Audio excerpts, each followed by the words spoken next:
Hello everyone.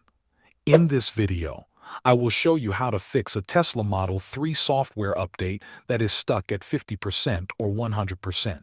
First, reboot the touchscreen. Sit in the driver's seat and press and hold both scroll wheels on the steering wheel at the same time.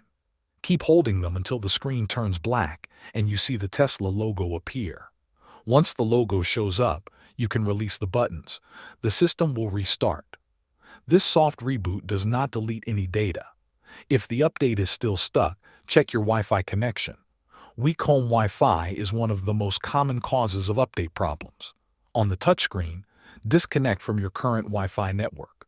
Toggle Wi-Fi off, wait a few seconds, and then turn it back on and reconnect. You can also try switching to your phone's hotspot instead. Another step you can try is turning Sentry mode off. Go into the settings and disable Sentry mode.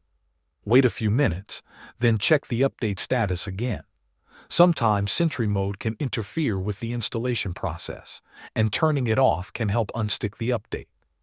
After trying these steps, give the car some time. Software updates can take longer than expected, and it may seem stuck even when it is still working in the background. Thanks for watching.